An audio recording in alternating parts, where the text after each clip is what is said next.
Olá, alunos e alunas do terceiro ano do Colégio Master. Eu sou Daniel Ferreira, seu professor de Física. Nessa aula do dia 19 de junho de 2020, portanto uma aula teórica expositiva, no nosso regime especial de aulas não presenciais, eu vou falar sobre propagação do calor 2, tá bom? A gente falou da propagação do calor 1 e lá tratou de condução térmica, né? De como existem três maneiras do calor se propagar: por condução, convecção e irradiação térmicas, né? E lá no propagação do calor 1, que era a frente B05, a gente tratou de propagação do calor por condução, obteve uma equação de fluxo de calor, falou da equação de Fourier para isso, e ficou faltando discretizar, portanto, a convecção térmica e radiação térmica, que é o que a gente vai fazer hoje, dando eventualmente equações para esses dois casos, e encerrando, inclusive, o tópico, essa frente da B06, falando de Stefan Boltzmann, né? Tem uma equação do Stefan Boltzmann para descrever algumas coisas associadas à irradiação térmica, beleza? Vamos, portanto, à nossa aula.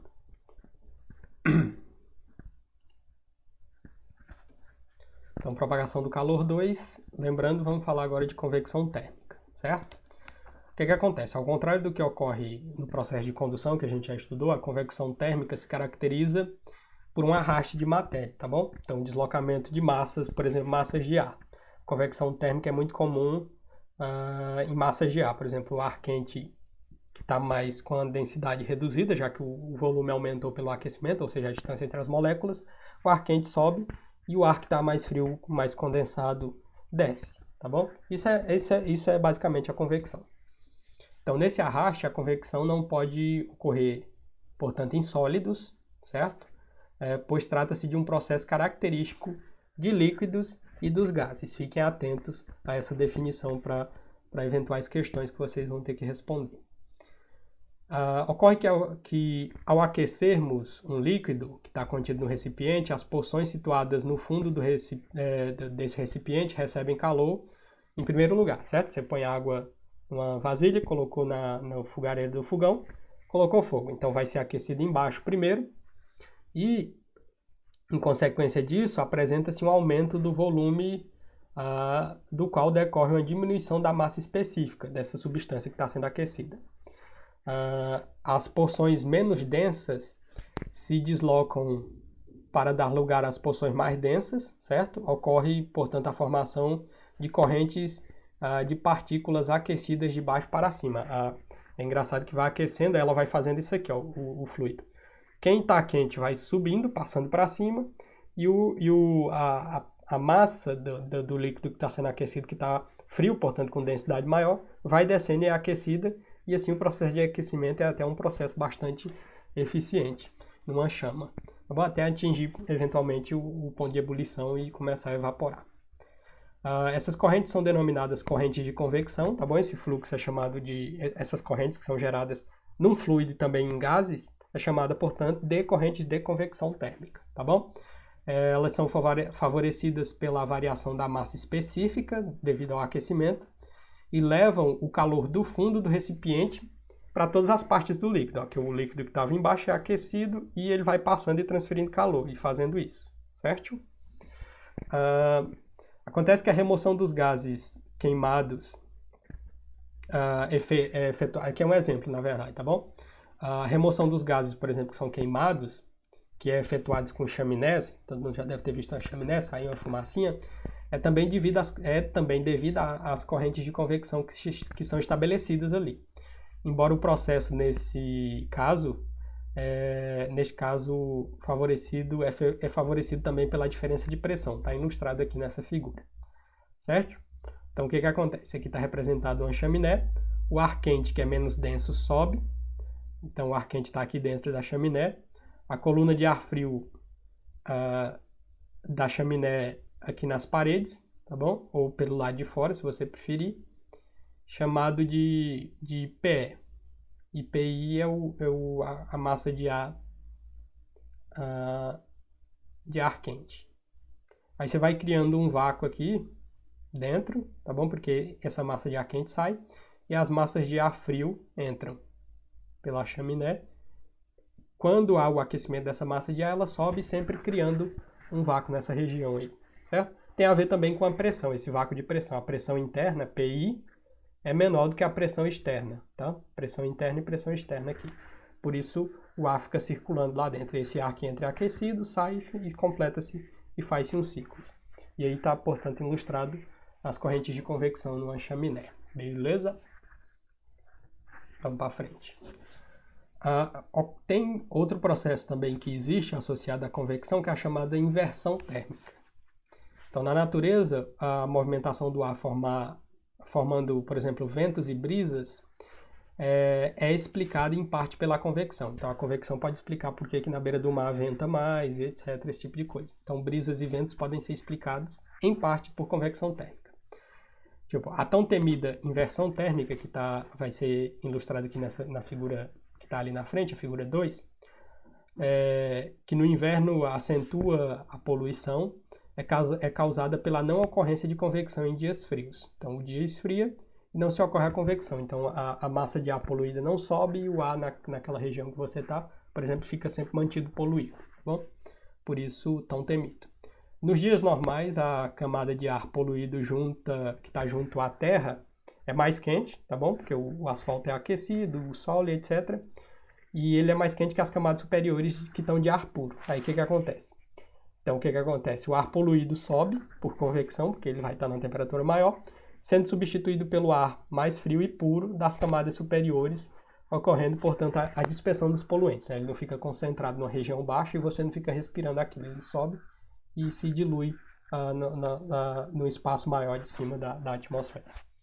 Em dias frios, no entanto, o ar em contato com o solo é mais frio que o ar das camadas superiores, e por isso não há o processo de convecção, aumentando, portanto, a concentração de poluentes no ar que você respira. Esse processo, esse evento físico, esse fenômeno físico, se você preferir, é chamado, portanto, de inversão térmica. Beleza? Está ilustrado aqui, ó. Então, aqui você tem um dia normal, onde a temperatura 1 é maior que a temperatura 2. Temperatura 1 é a temperatura aqui de baixo, é maior do que a temperatura lá de cima, certo? Então, se todo mundo andou de carro, poluiu aqui muito, aí você tem uma concentração de ar quente aqui embaixo.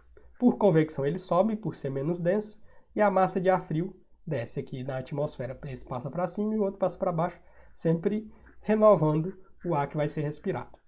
Num dia frio, você tem, portanto, a inversão térmica.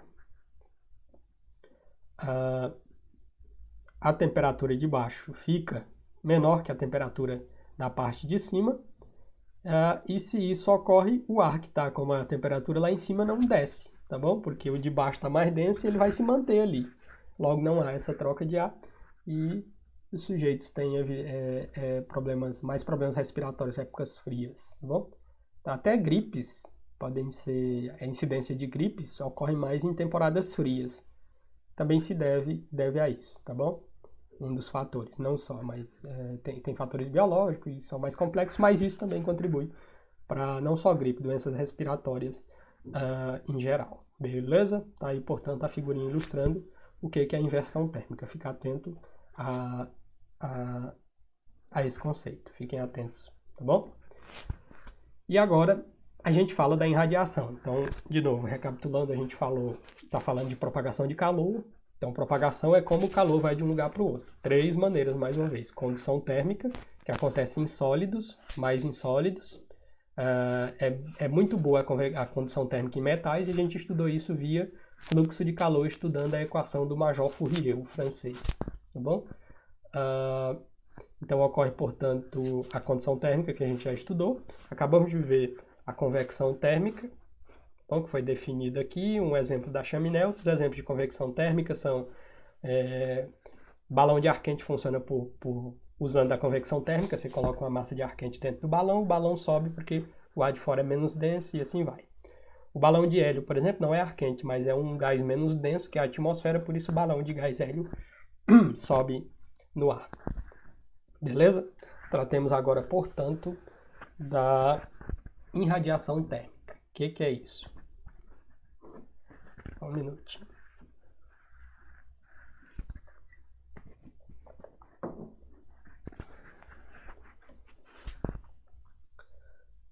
em radiação térmica agora. Acontece que na condução térmica, que é o primeiro tipo de propagação, é necessário um suporte material, tá bom? E uma característica é que ela ocorre por contato. Se você quer transferir calor por condução térmica, você precisa necessariamente de um contato direto com uma coisa que você quer transferir calor. Por exemplo, estou colocando a mão em uma parede que tem aqui do lado, e eu, como estou numa temperatura maior, transfiro calor por condução para a parede, certo? Então, na condução térmica é necessário um suporte material para que o fenômeno se verifique. Enquanto que na convecção térmica, há apenas não há apenas, mas há como característica o transporte de matéria e energia naquelas trocas de massa de ar. Ar quente sobe, ar frio desce. Já na irradiação térmica, só ocorre transporte de energia. Esse é o engraçado, tá bom? Aqui, ó, transporte de matéria e energia. Na irradiação térmica, apenas transporte de energia. Como é que eu transporto energia? A gente vai ver que posso fazer isso via ondas eletromagnéticas. Não há, portanto, transporte no caso da irradiação térmica. Atente-se a isso, porque você vai precisar eventualmente mostrar qual a diferença entre esses três tipos. Se existem três tipos, cada um vai ter sua característica peculiar, tá bom? Por isso que existem três. Não há transporte de matéria, nem há necessidade de suporte material para que se realize. Talvez essa seja a principal característica da irradiação térmica.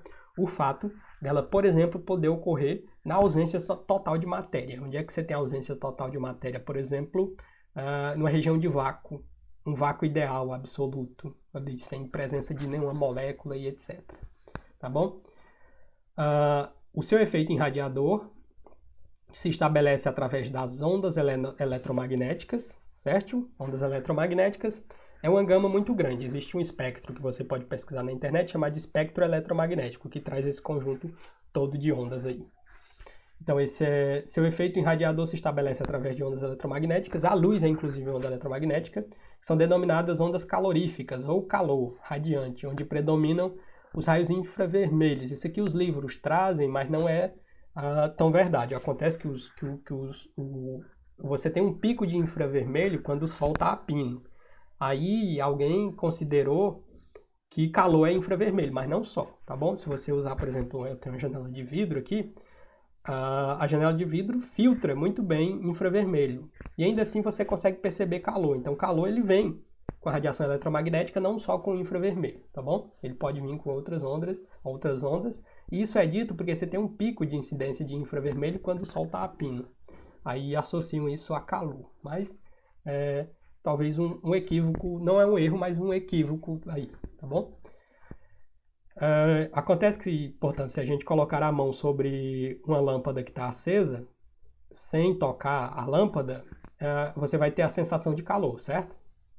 Então, como o ar é um mau condutor térmico, praticamente não ocorre condução via ar. Também não há convecção, porque o ar quente sobe e não fica ali em volta. Então, o calor que recebemos só pode nos ter atingido, quando você aproxima a mão de uma lâmpada daquelas incandescentes, por exemplo, só pode nos ter atingido admitindo-se que ondas se propagam da lâmpada até a nossa mão, tá bom? Aqui tem uma lâmpada da minha gravação, se eu aproximo eu sinto, é uma de LED, mas ainda assim ela gera um pouquinho de calor, quase 13% da energia que chega, uns quase 90% vira, salvo engano 90, 80 e alguma coisa, viram energia luminosa, e o resto é dissipado como calor. No caso de uma lâmpada de filamento antiga, você tinha uma perda absurda, acho que era eu não lembro exatamente do número, mas não chegava nem a 20% de eficiência, acho que eram 5% vira luz e o resto virava calor. Então a de LED é muito mais eficiente, certo? Vamos para frente então. Então chega, só para deixar isso claro, o calor via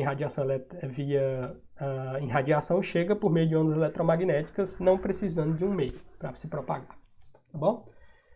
As ondas eletromagnéticas podem se apresentar sob diferentes formas, conforme eu tinha dito, existe um espectro imenso. Luz visível, que são as gamas que o seu olho consegue perceber, raio-x, que tem aplicações hospitalares, raios ultravioletas emitidos pelo Sol, tudo isso aqui o Sol emite também.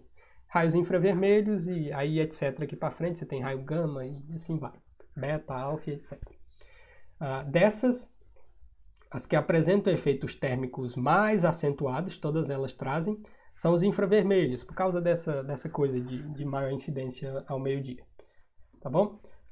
Podemos citar dois casos em que a irradiação térmica é utilizada. Então vamos ver a aplicação disso, aplicação prática, ou uma aplicação ou um fenômeno da natureza associado à irradiação térmica. Uma delas é o efeito estufa e outra é na garrafa térmica, que todo mundo conhece aqui para pôr o seu café ou para armazenar algo que você quer que seja mantido frio, né? Então vamos falar primeiro do efeito estufa. Então uma estufa é um recinto com paredes de vidro, certo? E o fundo dessa estufa é pintado de preto. Acontece que se incidir uma radiação solar, que vai penetrar nessas paredes, que são transparentes de vidro, a energia radiante é absorvida pelo fundo negro, lá, aquecendo, assim, porque vocês sabem que a cor escura absorve todas as cores, né? Graças a isso, esse fundo passa a emitir radiações infravermelhos, porque ele foi aquecido, são as chamadas ondas de calor, as quais o vidro é sensivelmente opaco. Como eu falei, minha janela de vidro filtra muito infravermelho, que é calor, que está associado ao calor, isto é, continuando aqui, não as deixa atravessar de volta. Assim, a estufa se mantém mais quente do que o ambiente externo. Então, basta você ter uma estrutura toda de vidro, certo? Vai entrar uma luz e vai emitir ali da região preta que absorveu toda a radiação um pouco de calor. E esse calor não consegue sair, porque o vidro não deixa. Então, lá dentro, aquele ambiente vai ser mais quente. Isso é chamado de efeito estufa. Tem uma figura aqui para ilustrar uma estufa para plantas aqui totalmente de vidro. E um fundo, você deixa um fundo mais escuro. Chega a luz, vidro protege, a radiação infravermelha fica presa lá dentro. Tá bom?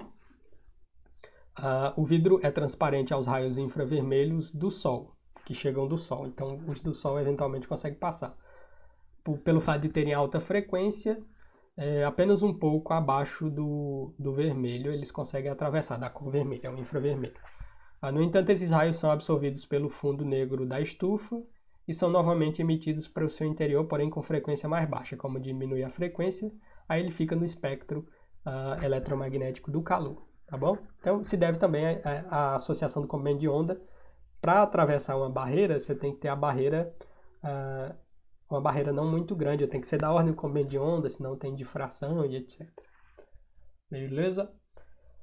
Ainda no efeito estufa, a estufa de plantas, por exemplo, é muito usada entre os cultivadores de mudas e de flores.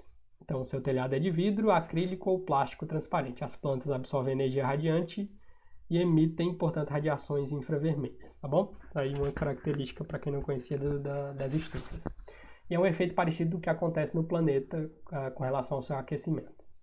Falando agora de garrafa térmica, que é uma outra aplicação do efeito estufa, ou aplicação, melhor dizendo, da radiação térmica, tá bom? Vamos falar disso agora.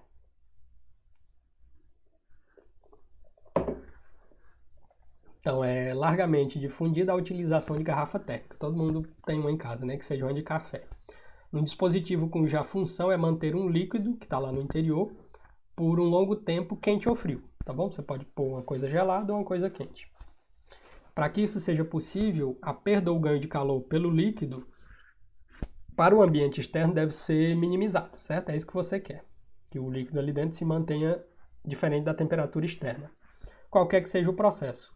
Então você tem que proteger o líquido que está lá dentro da condução, da convecção e também ou da irradiação térmica. Então o recipiente da garrafa é constituído por um material isolante térmico, geralmente vidro, e com paredes duplas, tá bom? Você tem uma distância entre as paredes. A retirada do ar do espaço entre elas forma uma região de quase vácuo, não é um vácuo perfeito, mas toda garrafa tem um espaço entre vidros e aqui é colocado quase que algo muito parecido com um vácuo, ou seja, tira-se o ar dali de dentro. Assim evita-se, portanto, a troca de calor por condução, já que os vidros não se tocam, você tem uma região de vácuo. A fim de se evitar a irradiação, as superfícies internas e externas dos recipientes são espelhadas para refletir a energia radiante. Então a radiação fica colidindo lá, indo e voltando, por isso é espelhado. As garrafas térmicas têm a parte interna espelhada, está ilustrado aqui. Região de vácuo entre as paredes de vidro e aqui é espelhado, tanto a região interna quanto a externa. Vácuo entre as paredes, paredes duplas estão ali e você tem as paredes espelhadas ali dentro, tá bom? Só não é extremamente eficiente porque você tem que ter a tampa, né? Então a tampa é de plástico, não é espelhada, aí diminui isso. A tampa deve, portanto, vedar a boca da garrafa para evitar perda de calor por convecção, que é uma que pode ocorrer e acaba acontecendo por condução, mesmo o plástico sendo não um condutor muito bom de calor. E agora a gente pode descrever isso associado a radiações, a irradiação térmica, a gente pode descrever isso matematicamente por meio da lei de Stefan Boltzmann, que são duas pessoas, tá bom? Por isso o nome conjunto aqui. Acontece que a taxa com a qual um objeto emite energia por radiação eletromagnética, a gente vai chamar de energia radiada, a energia que foi emitida por radiação, vai depender da área da superfície do objeto e da temperatura absoluta dessa área e pode ser dado por essa expressão. Então acontece que a radiação, a energia por radiação eletromagnética é diretamente proporcional à temperatura elevada à quarta potência e também diretamente proporcional à área. E para transformar essas proporcionalidades na igualdade, você precisa de uma constante, que é o sigma e o epsilon, tá bom? Em que esse sigma tem um valor, já que é uma constante, 5,67 vezes 10 a menos 8 watt por metro quadrado por Kelvin à quarta, e é uma constante física conhecida como constante de Stefan Boltzmann, tá bom? Essa letrinha sigma é a constante de Stefan Boltzmann, em homenagem aos físicos Stefan e o Boltzmann também. O Boltzmann cometeu suicídio, etc. Tem uma história interessante. O símbolo epsilon do grego representa a emissividade da superfície do objeto que você está considerando. Então, essa outra constante diz respeito à superfície e é chamada de constante de emissividade, que tem um valor entre 0 e 1. Pode ser de 0 a 100% de emissão, dependendo da composição da superfície. Se for um corpo negro, etc., um absorvedor e assim vai. Uma superfície com emissão máxima de 1 é chamado de radiador de corpo negro, então ela reflete tudo. Mas uma superfície como essa é um limite ideal e não existe na natureza, evidentemente, algo que reflete tudo, certo? É um corpo ideal, uma situação não real, portanto ideal. Se você observar, você vai notar que a temperatura deve estar em kelvins, tá bom? Medida em Kelvin, para que uma temperatura de zero absoluto corresponda à ausência de radiação. Então, por isso as contas aqui devem ser feitas sempre, se te derem uma temperatura em Celsius, você tem que converter para Kelvin para você ter esse lance do zero relacionado à ausência de radiação aqui, já que o zero é o limite inferior da escala do Lord Kelvin. Note também que todo objeto cuja temperatura está acima do 0 Kelvin, como o seu corpo, por exemplo, emite radiação térmica, tá bom? Por isso que uma câmera infravermelho pode detectar, por exemplo, febre, e dando um exemplo talvez muito mais prático disso, o fato de você emitir radiação é que febres podem ser detectadas por câmeras. Então agora, em tempos de coronavírus, né, das coisas que as pessoas têm quando adquirem o vírus é febre. Então, se você coloca câmeras térmicas em entrada de escolas, de aeroportos, você consegue identificar pessoas que estão com febre e isolar aqueles grupos, tá bom? Continuando. A taxa EABS, energia com a qual um absorvedor absorve a energia da radiação térmica do ambiente, a gente vai usar essa expressão para esse tipo de energia da radiação térmica do ambiente, tá bom? Que supomos estar a uma temperatura uniforme, temperatura ambiente em kelvins, é dada por, então se você quer descobrir a energia com a qual um objeto absorve energia, a taxa com a qual um objeto absorve energia de radiação térmica de um certo ambiente, basta usar essa expressão aqui. E a ABS vai ser igual ao sigma vezes o epsilon, que são as duas constantes que a gente comentou ali, a do Boltzmann, e a de emissividade, vezes a área daquela região, vezes a temperatura ambiente à quarta, sempre medida em graus Kelvin, dado por essa expressão. A gente vai eventualmente fazer exemplos dessa natureza, tá bom? E para encerrar, tem algumas coisas aqui interessantes também. A emissividade epsilon, letrinha epsilon que aparece nessa equação, é a mesma da equação anterior, certo? Essa para o E de ABS aqui, que é a taxa com a qual um objeto absorve energia irradiada. Um radiador perfeito, ou seja, alguém que reflete tudo, tem um epsilon igual a 1. Tá bom? Absorve toda a energia eletromagnética que recebe, então ele é um radiador perfeito. Em vez de refletir ou espalhar parte da radiação, ele absorve, nesse caso eles chamam de radiador perfeito, talvez fique confuso, mas é um absorvedor, né? Que é o que ele está dizendo. Em vez de refletir ou espalhar a parte da radiação, ele absorve toda a energia eletromagnética que recebe, e isso a gente chama também de corpo negro, é uma situação ideal.